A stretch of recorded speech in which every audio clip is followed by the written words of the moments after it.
Hello friends, मैं हूं संकित और आपका वेलकम है फिर से मेरी एक न्यू वीडियो में। तो जो आज का हमारा टॉपिक है वो है आरटीसी सेक्शन। मदरबोर्ड में जो आरटीसी सेक्शन होता है, तो आरटीसी सेक्शन को हम स्कीमेटिक डायग्राम से किस तरीके से ट्रेवल शूट करते हैं वो मैं इस वीडियो में आपको बताऊंगा। तो आपसे रिक्वेस्ट, अगर आप हमारे चैनल पर नए हो तो चैनल को सब्सक्राइब कर लीजिए ताकि आपको जो लैपटॉप रिलेटेड वीडियो हैं वो आपको टाइम टू टाइम मिलते रहें। तो चलिए फ्रेंड, बिना किसी देरी का हम वीडियो को स्टार्ट करते हैं। फिलहाल तो मैं यहाँ पर डायग्राम खोल लेता हूँ आपको समझाने के लिए। अब ये जो यहाँ पर डायग्राम है ये AMD का डायग्राम है, तो मैं आपको समझाऊंगा इसमें AMD में किस तरीके का, चाहे वो इंटेल का हो चाहे वो AMD का हो, तो उनमें सर्किट हमारा किस तरीके से होता है वो इस वीडियो में हम देखेंगे। ठीक है। अब जैसे यहाँ पर यही मदरबोर्ड है, मैं मान लिया इसके सबसे टॉप पर आया हूँ फिलहाल, है ना।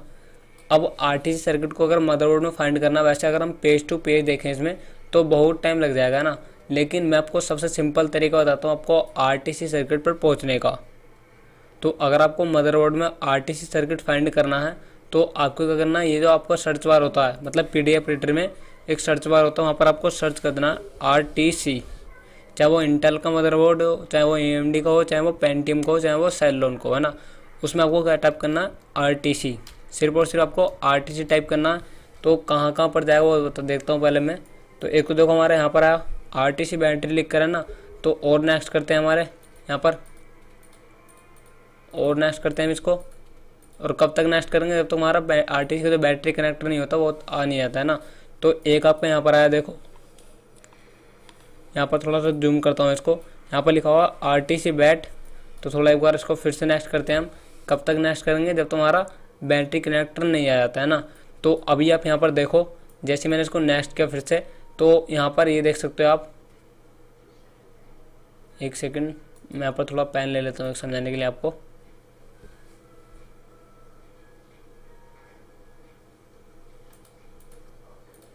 यहाँ पर आप देख सकते हो, यहाँ पर हमारा क्या है, आरटीसी बैटरी। अब यहाँ पर इसके साइड में देखो आप, यहाँ पर लिखा हुआ है JRTC, जैक RTC, जहाँ पर हम अपना आरटीसी का सेल कनेक्ट करते हैं ना। तो ये तो हमारा आरटीसी सेक्शन की जो शुरुआत होती है वो होती है हमारे सीमोस सेल के कनेक्टर से। ठीक है। तो आपको तो यहाँ पर होगा एक आरटीसी सेल, एक सेकंड में इसको थोड़ा नेक्स्ट, हाँ। तो एक तो आपका यहाँ पर आरटीसी सेल।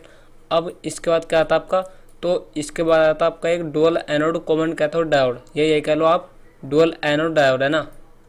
तो इसको मैं यहाँ पर आरटीसी बैटरी के वोल्टेज को कॉपी करूँगा और उस डुअल डायोड तक पहुँचूंगा, है ना। मान लीजिए अभी तो चलो इस डायग्राम में यहाँ पर है ये जो आपका डायोड है आरटीसी का, यहाँ पर अगर मान लो उसमें यहाँ पर इस पेज पर नहीं हुआ, तब मैं क्या करूँगा, तो यहाँ पर मैं क्या करूँगा, ये जो हमारी सीमोस सेल का नाम है, यहाँ पर जो आपका सीमोस सेल का नाम है, इसी आपको कॉपी करो और यहाँ पर आप इसको पेस्ट करके फाइंड करो, क्योंकि ये कहाँ तक पहुँचा देगा आपको, उस डायोड तक। क्योंकि डायोड के एक पॉइंट पर हमारी आरटीसी की बैटरी की सप्लाई आती है और दूसरे पॉइंट पर जो आती है हमारी स्टेप डाउन से बने हुए LDO की सप्लाई आती है। ठीक है। तो इसको मैं करता हूँ एक बार नेक्स्ट। तो आप यहाँ पर देख सकते हो, ये यहाँ पर ब्लैक कलर का एक तरीके से मार्क हुआ भी, है ना। तो यहाँ पर आरटीसी बैट लिखा हुआ और यहाँ पर भी आरटीसी बैट, मतलब यही सप्लाई हमारी सीमोस सेल से एक डायोड के इनपुट पर ये वाली सप्लाई आएगी जो हमारी सीमोस बैटरी में होगी 3 वोल्ट। और इस डायोड का जो दूसरा पॉइंट है, कौन सा, तो इस डायोड का जो दूसरा पॉइंट है यहाँ पर देख सकते हो, यहाँ पर 3 वोल्ट LDO पावर, इसके एक पॉइंट पर आएगी हमारी कौन सप्लाई, 3 वोल्ट LDO की सप्लाई, जो कि हमारे स्टेप डाउन से जनरेट होती है ना। मतलब बोर्ड ऑन करने से पहले आपको ये सप्लाई मिलेगी इस डायोड पर, जो कि हमारे आरटीसी सर्किट में क्लॉक, जो हमारा आरटीसी सेक्शन होता है उसको एक्टिवेट कराती है। तो अब हमने ये सप्लाई तो कंफर्म कर ली कि हमारी एक तरफ तो आएगी हमारी बैटरी की सप्लाई और दूसरी तरफ आएगी हमारी आरटीसी की सप्लाई, मतलब जो सीमोस सेल है। ठीक है। अब ये सप्लाई कहाँ आएगी, ये जो आपका dual anode common cathode diode है ना, ये कह लो common cathode dual anode diode है। तो जब इसके यहाँ पर सप्लाई आएगी तो ये जो सप्लाई कहाँ पर आएगी, देखो यहाँ पर कितना वोल्टेज मिलेगा आपको, तो स्टेप डाउन को जो आपका वोल्टेज होता है, स्टेप डाउन से जनरेट हुआ LDO वोल्टेज होता है 3.3 और जो आपका बैटरी आरटीसी बैटरी का वोल्टेज होता है वो होता है आपका 3 वोल्ट। तो अब यहाँ पर डायोड भी है, तो आप लीकेज का साइन मान सकते हैं। यहाँ पर बैटरी वोल्टेज जो होता है अप्रोक्स यहाँ पर 2.8 2.7 वोल्ट मिलेगा। अगर आपका सीमोस बैटरी है, मतलब सॉरी LDO सप्लाई आएगी इसके एक पॉइंट पर, तो यहाँ पर आपको क्या मिलेगा, LDO वोल्टेज, जो कि आपको डायोड के लीकेज साथ करके यहाँ पर 3 वोल्ट का अप्रोक्स आपको मिल जाएगा ना। अब यहाँ पर बात ये आती है कि जब आपका एलडीओ मतलब क्या कहते हैं, आपका एक तरफ तो चलो सीमस बैटरी कनेक्टर और दूसरी तरफ का वो स्टेप डाउन एलडीओ वोल्टेज आएगा, तो इन दो वोल्टेज में यहाँ पर वोल्टेज कौन सा पास होगा? तो जाहिर सी बात है कि हमारा 3 वोल्ट है और ये आपका स्टेप डाउन से जनरेट हुआ 3.3 वोल्ट है। तो डायोड जो होता है वो हमारा क्या करता है, कंपेयर करता है वोल्टेज को। क्या करता है? वोल्टेज को कंपेयर करता है कि वोल्टेज बड़ा कौन सा है। जो भी वोल्टेज हमारा बड़ा होगा वो क्या कर देगा, इस डायोड के थ्रू वो आगे पास कर देगा, है ना। तो यहाँ पर आपको समझ आया होगा कि आपको यहाँ पर अगर एलडीओ की सप्लाई है तो एलडीओ की सप्लाई मिलेगी। अगर आपके सिर्फ बैटरी कनेक्ट है, एलडीओ सप्लाई उस टाइम नहीं है, सॉरी, या मान लीजिए यहाँ पर आपकी एलडीओ सप्लाई मिस है, मतलब बोर्ड अपनी बैटरी अडाप्टर सब कुछ हटा रखा है और सिर्फ यहाँ पर आपका आरटीसी बैटरी कनेक्ट है, तो आपको यहाँ पर आरटीसी की सप्लाई मिलेगी। लेकिन अगर आपके बोर्ड में एलडीओ भी प्रेजेंट है तो आपको यहाँ पर एलडीओ की सप्लाई मिलेगी। ये जो सप्लाई है ये 1 किलो ओम के रजिस्टर के पास ही रुक जाएगी, क्योंकि बड़ा वोल्टेज कौन सा हमारा 3 वोल्ट एलडीओ पावर 3VLP है ना। अब यहाँ पर जो सप्लाई आई है, चलो ये तो कितनी आई हमारी 3.3 वोल्ट। अब यहाँ पर देखो एक चीज़ आप फोकस करना है यहाँ पर, इसके साथ में एक कैपेसिटर मिलता है। ये ज़्यादातर आपको 80 से 90% केस में मिलता है इसके पास ही डायोड के, या किसी और सर्किट के पास मिल सकता है। डायग्राम में तो इस तरीके से दिखाया जाएगा। तो ये बहुत बार हमारा कैपेसिटर लीकेज हो जाता है, जिसकी वजह से हमारा आरटीसी सर्किट बनने में प्रॉब्लम करता है ना। तो ये भी समझ में आएगा आपको। अब यहाँ पर बात ये आती है कि हमारा जो ये सप्लाई है ये कहाँ पर जाएगी, है ना। तो वैसे तो यहाँ पर कोई कन्फर्मेशन नाम नहीं है, तो नाम नहीं है तो फिर यहाँ पर क्या है, तो इसके आप सामने देखो, ये आपकी आरटीसी की सप्लाई 3 वोल्ट यहाँ से इस तरीके से निकलेगी और यहाँ पर लिखा हुआ है वीन। अब यहाँ पर क्या लगा हुआ है, तो ये जो हमारा बोर्ड है ये है AMD का बोर्ड। किसका? AMD का बोर्ड। अब AMD में कुछ ऐसे CPU आते हैं जो होते हैं हमारे लो वोल्टेज CPU, ठीक है। अगर आपका इंटेल होता है उसमें तो सिंपल है 3.3 वोल्ट होता है, इंटेल में 3.3 वोल्ट होता है। लेकिन ये जो बोर्ड है हमारा ये है AMD का। तो AMD में जो ज़्यादातर आप बोर्ड में मिलेगा आपको वो इस तरीके से सर्किट मिलेगा। अब यहाँ पर एक्चुअल में होगा क्या, मैं वो भी समझा देता हूँ आपको। तो आपका जब यहाँ पर 3.3 वोल्ट आएगा तो इसके पास में यहाँ पर एक IC लगी हुई है U4। अब ये U4 क्या है, तो यहाँ पर आप देख सकते हैं यहाँ पर लिखा हुआ AP2138N। तो ये है एक तरीके का रेगुलेटर। क्या है? एक तरीके का रेगुलेटर। अब ये रेगुलेटर क्या करता है आपको पता होगा। तो रेगुलेटर हमारा वोल्टेज को बूस्ट तो करता नहीं है, वोल्टेज को कम करता है ना। तो जैसे आपके यहाँ पर 3 वोल्ट आएगा तो ये इधर कितना वोल्टेज बनाएगा, है ना। तो आप अगर मैं इसको थोड़ा सा और आपको जूम करके दिखाऊं इसी में, तो यहाँ पर लिखा 1.5 TRG1, मतलब इसका टारगेट कितना है। चाहे इसके इनपुट में आप 3 वोल्ट दो, चाहे आपको 4 वोल्ट दो, चाहे उसके इनपुट में 2 वोल्ट दो, आउटपुट में इसको कितना वोल्टेज निकालना है 1.5। मतलब ये क्या करेगा, इस 3.3 मतलब 3 वोल्ट को 1.5 में कन्वर्ट करेगा। अब यहाँ पर एक बात ये भी समझा दूँ आपको कि इसमें जो आपका वोल्टेज बना है ये 3 वोल्ट यहाँ पर डायोड के पास, यहाँ पर ये वोल्टेज आपका पूरे बोर्ड में डिस्ट्रीब्यूट नहीं होगा। यहाँ पर ये वोल्टेज कहाँ पर जाएगा, सिर्फ इस रेगुलेटर पर। और जब इस रेगुलेटर पर ये वोल्टेज जाएगा तो आपका 1.5 में कन्वर्ट होगा वोल्टेज, क्योंकि AMD के CPU जो होती है वो लो वोल्टेज की रिक्वायरमेंट होती है। किसकी रिक्वायरमेंट होती है? लो वोल्टेज की। अगर आप इसके इस टेस्टिंग पैड पर चेक करोगे तो आपको इसके एक साइड पर 1.5 वोल्ट मिलेगा। आप देख लेना कोई भी AMD का जो मदरबोर्ड होता है जिसमें आपको AP सीरीज में आते हैं तो उसमें आपका 1.5 मिलता है आरटीसी सर्किट में। अब एक बार बताओ, चलो मैंने आपको बता दिया ना, लेकिन कुछ बंदे क्या करेंगे, अगर उन्होंने ये इस चीज़ के बारे में नहीं पढ़ा होगा तो मान लीजिए उन्होंने इंटेल का बोर्ड में क्या देखा था कि 3.3 वोल्ट होता हमारा आरटीसी का। अब उनको मान लीजिए कोई उनका हाथ में AMD बोर्ड आ जाए, उसकी जानकारी ना हो, वहाँ पर कितना वोल्ट मिलेगा उनको 1.5, तो वो उसको गलत मान सकते हैं एक बार के लिए। लेकिन अभी मैंने आपको समझाया, आपको उसको अगर 1.5 मिले आपको AMD के बोर्ड में तो उसको आपको गलत नहीं समझना है, ठीक है। तो अब आपको यहाँ पर 1.5 वोल्ट बना है, ये कहाँ पर डिस्ट्रीब्यूट होगा, तो यहाँ पर अभी तो कोई नाम है नहीं, तो हम ट्रैक को ही फॉलो करेंगे। देखो यहाँ पर इसके पास में एक 10 किलो ओम का एक रजिस्टर है। क्या है यहाँ पर? एक 10 किलो ओम का रजिस्टर है ना। और ये 10 किलो ओम का रजिस्टर कहाँ पर जा रहा है, इस तरीके से इसका ट्रैक यहाँ पर ऊपर की तरफ आया। ये थोड़ा सा जूम करता हूँ इसको मैं, यहाँ पर लिखा हुआ है AN4। तो ये हमारा क्या है देख लेते हैं इसको भी हम। यहाँ पर आप देख सकते हो UAPU, मतलब APU का मतलब यहाँ पर क्या है, हमारा CPU है, ठीक है। मतलब AMD में जो CPU को बोलते हैं वो CPU नहीं बोलते, APU बोलते हैं। और इसके अंदर जो नाम है VDD BT RTC, क्या है RTC, ठीक है। तो यहाँ पर आपका ये RTC सप्लाई होगी। अब एक चीज़ आपको मैं यहाँ पर समझा देता हूँ थोड़ा सा। यहाँ पर जो हमारा आरटीसी इंटेल में अगर आपने पढ़ा होगा तो इंटेल में हमारा होता है आरटीसी रीसेट, एसआरटीसी रीसेट और इंट्रूडर, इंटरनल वीआरएम और डीएसडब्ल्यू ऑन। लेकिन जो हमारा एपीओ होता है, मतलब एपीएमडी में जो होता है उसमें आपको बहुत ही कम केस में आपको आरटीसी रीसेट और एसआरटी रीसेट मिलते हैं। सिर्फ और सिर्फ क्या मिलता है आपको, आपकी जो ये सप्लाई होती है, सप्लाई कौन सी, जो हमारी आरटीसी 1.5 मिली है वोल्ट बनी है, सिर्फ आपको वही सप्लाई मिलेगी और कोई इसके अलावा सप्लाई नहीं मिलेगी। क्योंकि देखो यहाँ पर आप देख सकते हो, अगर यहाँ पर कोई और सप्लाई देता तो उसको फाइंड करने के लिए, वहाँ तक पहुँचने के लिए कोई नाम जरूर देता। अब चलो मैं यहाँ पर सिंपल सा आरटीसी लिख कर देखता हूँ, क्या मुझे कहीं और पे सप्लाई मिलती है, अलग नाम मिलता है आरटीसी का सर्किट के अलावा। तो यहाँ पर फिर से यहीं पर घूम कर आया, यहाँ पर मैंने नेक्स्ट किया, यहाँ पर नेक्स्ट किया, देखो इस सर्किट यहाँ पर फॉक्सटी हैज फिनिश्ड, मतलब ये सर्किट और हमारा कहीं पर नहीं है। तो बहुत ही सिंपल एएमडी ने सर्किट को डिज़ाइन किया, जो हमारा आरटीसी सर्किट है। सिंपल सा यहाँ पर देखो, हमारे यहाँ पर सीमोस सेल है, ये आपका dual anode common cathode diode, इसके एक पॉइंट पर आपकी बैटरी सप्लाई, दूसरे पॉइंट पर आपकी एलडीओ सप्लाई, और यहाँ पर आपका ये आरटीसी का वोल्टेज बनेगा। अब इसके पाथ में 1.5 वोल्ट का रेगुलेटर लगा हुआ है, ये 1.5 में कन्वर्ट कर देगा, प्लस आपका जो आरटीसी का सेक्शन होगा वहाँ पर ये चला जाएगा। कोई ज़्यादा बड़ा तो सर्किट इसके लिए है नहीं, वरना एम जो हमारा इंटेल होता है तो उसमें RTC reset, SRT reset, intruder, ये सारे हमें कंपोनेंट मिलते हैं और उनके साथ जो रीसेट होते हैं उसको हमें देखना पड़ता है। तो एएमडी में तो बहुत ही सिंपल हमारा आरटीसी सर्किट को फाइंड करना। ठीक है, अब मैं दूसरा बोर्ड दिखा देता हूँ आपको एएमडी का, और एक और समझाने के लिए आपको। अब अच्छा, यहाँ पर एक चीज़ मैं आपको बता देता हूँ, लगा अभी समझाने के लिए आपको यहाँ पर, कि अब इसमें बात ये आती है कि इसमें जो आपका जो हमारा क्रिस्टल होता है, और क्रिस्टल कितने फ्रीक्वेंसी होता है, क्योंकि जो यहाँ पर 1.5 है, तो आपके दिमाग में एक डाउट आया होगा कि इसकी फ्रीक्वेंसी कितनी होगी फिर आरटीसी की। तो देखो, चाहे वो बोर्ड एएमडी का हो, इंटेल का हो, सेलोन का हो या पेंटियम का, उसकी फ्रीक्वेंसी जो होती है आरटीसी की वो सेम रहती है 32.768 किलोहर्ट्ज़। अगर वहीं पर आपका मैं करूँ पीसीएच के क्रिस्टल की बात, तो हाँ वो बात अलग है, पीसीएच के क्रिस्टल की एएमडी में चेंज हो सकती है। कुछ में आपको 19 का मिलेगा, कुछ में आपको 38 का मिलेगा, कुछ में आपको 48 मेगाहर्ट्ज़ का मिलेगा, जो आपका लेटेस्ट है। ठीक है, बाकी जो आरटीसी का क्रिस्टल है वो आपको फिक्स मिलेगा 32.768 किलोहर्ट्ज़ का। अब यहीं पर मैं आपको एक बोर्ड और दिखा देता हूँ आपको समझाने के लिए। कोई एएमडी का बोर्ड ले लेता हूँ यहाँ पर मैं, और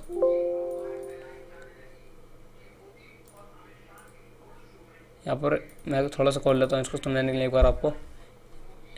इसे यहाँ पर एक बोर्ड खोल लेता हूँ मैं एएमडी का, यहाँ पर सॉरी फिर से खुल गया हमारा वही बोर्ड।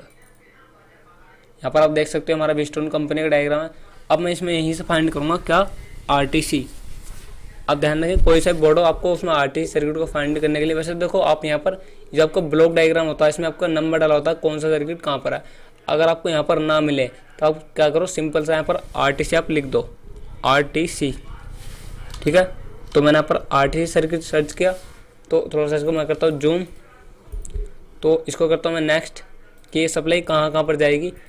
ठीक है, तो मैंने यहाँ पर नेक्स्ट किया। तो जब तक आपको सर्च करना है, अब तक आपको यहाँ पर सीमोस सेल ना मिल जाए, है ना। तो एक तो यहाँ पर आपका ये आया, देखो थोड़ा इसको नेक्स्ट करता हूँ मैं, और कहाँ पर जाएगा आपका ये आरटीसी ऑक्सिलरी। अभी यहाँ पर आप देखो ध्यान से, मेरा सर्किट यहाँ पर आया है ना, यहाँ पर क्या देखो ये, तो यहाँ पर आपका ये आरटीसी BATT, मतलब यहाँ हमारा क्या होगा, यहाँ पर कनेक्ट आरटीसी का सीमोस सेल। ठीक है, तो इसमें देखो थोड़ा सर्किट डिफरेंट है, डिफरेंट ज़्यादा नहीं है। यहाँ पर देखो क्या होगा कि इधर से तो आपकी बैटरी सप्लाई चलेगी, इसके पाथ में एक 1 किलो ओम का रजिस्टर है, तो यहाँ पर इसको जो नाम बनेगा वो बनेगा आरटीसी ऑक्सिलरी S5।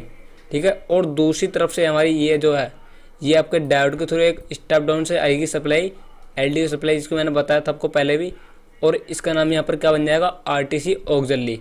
मतलब कंपनी ने यहाँ पर डबल डायोड को ना देकर सिर्फ सिंगल डायोड दिया, और यहाँ पर एक 1 किलो ओम का इधर रजिस्टर दिया। यहीं से आपकी दोनों सप्लाई मर्ज होकर, मतलब इनमें से कोई एक सप्लाई जो भी बड़ी होगी वो हमारी आगे फॉरवर्ड हो जाएगी।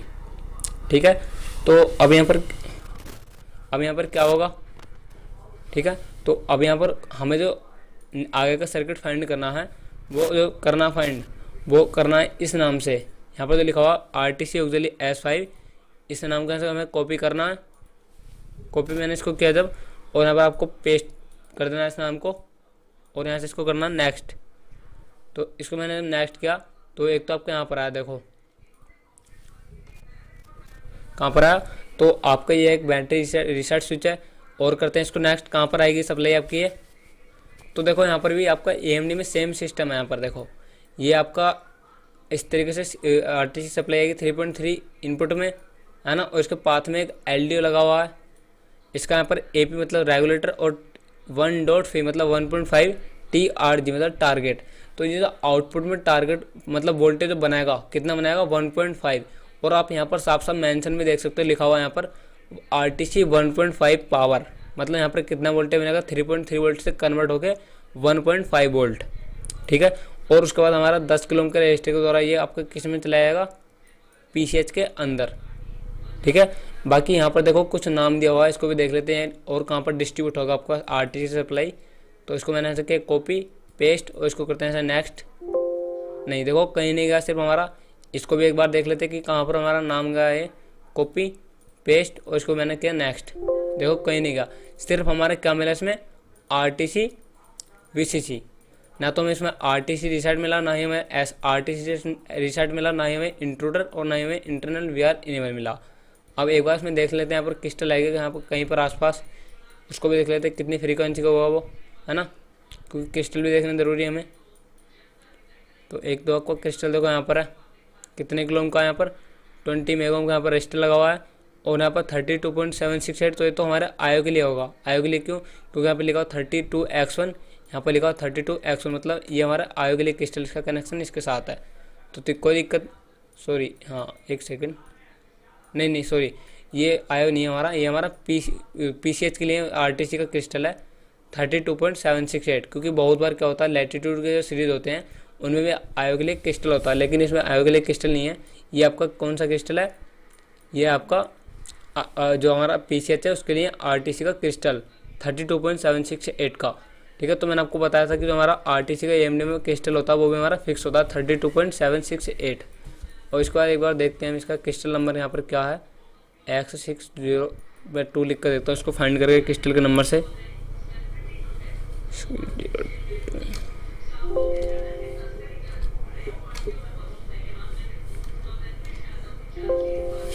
तो एक बार हम देखते हैं फिर से यहाँ से कहाँ पर है हमारा जो RTC का PCH का क्रिस्टल है।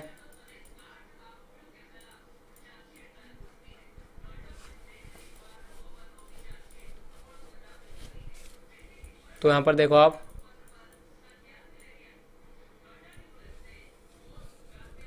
यहाँ पर हमारा ये शायद नहीं है वाला, तो कुछ हो रहा है, कोई बात नहीं, नीचे देखते हैं इसमें कहाँ पर मिलेगा। और यहाँ पर आपका RTC सप्लाई वही सेम, इससे नीचे में यहाँ पर आया, देखो यहाँ पर भी ये भी नहीं है। नीचे आता हूँ थोड़ा और, इसमें शायद पता नहीं कहाँ पर दिया होगा,